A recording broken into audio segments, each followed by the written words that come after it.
Okay, ladies and gentlemen, here we go. We have another article, once again from Alex Jones's Infowars.com. And this is the article in regards to the UN Arms Treaty. And it is dated for September 25th, 2013, which is today at the time of this recording. And the title, as you can see, Senator warns Obama not to implement UN Arms Treaty.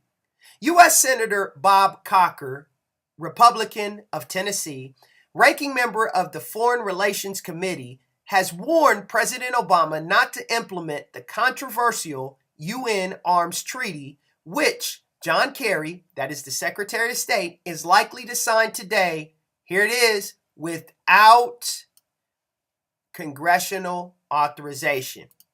The treaty, which critics have warned could lead to draconian gun control measures in the United States, is based around preventing illicit global weapons transfers to terrorists and other rogue agents, but its language could easily be interpreted to infringe on Second Amendment rights domestically.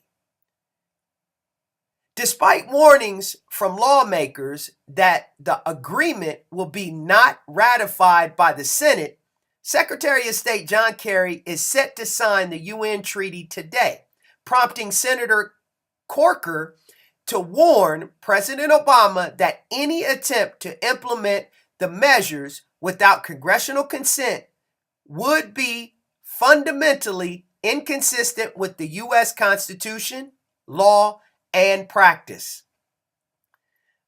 Because of the concerns discussed above, as well as the fundamental issues the ATT raises with respect to individual rights protected by the Second Amendment of the United States Constitution, as the ranking member of the Senate Foreign Relations Committee, it is my view that you may not take any executive action to implement this treaty, provisionally or otherwise, unless and until, 1, the United States Senate has provided its constitutionally required advice and consent to its ratification, and number 2, the Congress has passed any and all required legislation to bring this treaty into effect under United States domestic law, writes Corker. Despite 130 members of Congress writing a letter to Obama and Kerry back in May demanding they refuse to sign the treaty, Kerry is set to do so anyway, proving in the eyes of Senator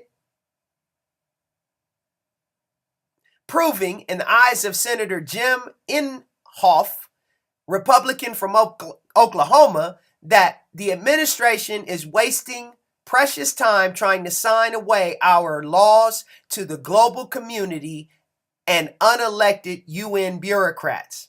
Earlier this year, the Senate already passed an amendment by a 53-46 vote to uphold Second Amendment rights and prevent the United States from entering into the United Nations Arms Trade Treaty, a vote that has been ignored by the White House. Analysts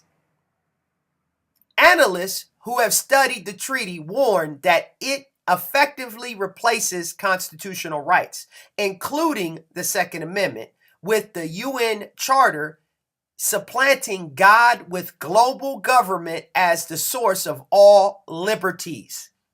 According to John Lott, author of More Guns, Less Crime, the Arms Trade Treaty will regulate individual gun ownership all across the world. Each country will be obligated to maintain a national control list that shall include rifles and handguns, and to regulate brokering taking place under the jurisdiction for conventional arms.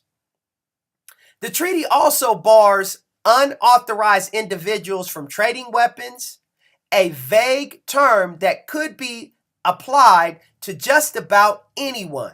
Read Senator Corker's letter. Read Senator Corker's full letter to Obama below. Dear President Obama, it is my understanding that the Secretary of State, John Kerry, will sign the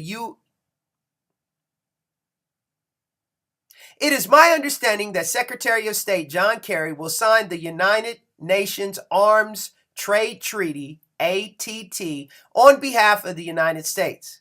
The ATT raises significant legislative and congressional questions. Any action to implement this treaty, provisionally or otherwise, before the Congress provides its advice and consent, would be inconsistent with the United States Constitution, law, and practice.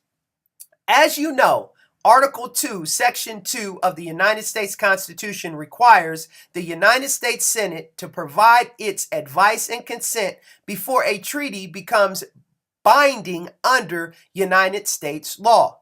The Senate has not yet provided its advice and consent and may not provide such consent.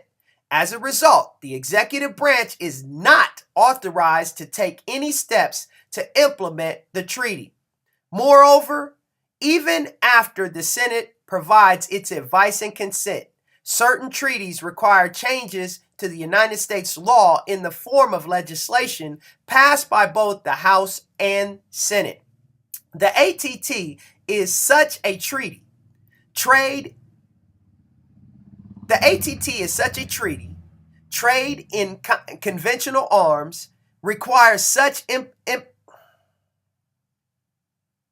The ATT is such a treaty. Various provisions of the ATT, including but not limited to those related to the regulation of imports and trade in conventional arms, require such implementing legislation and relate to matters exclusively reserved to Congress under our Constitution.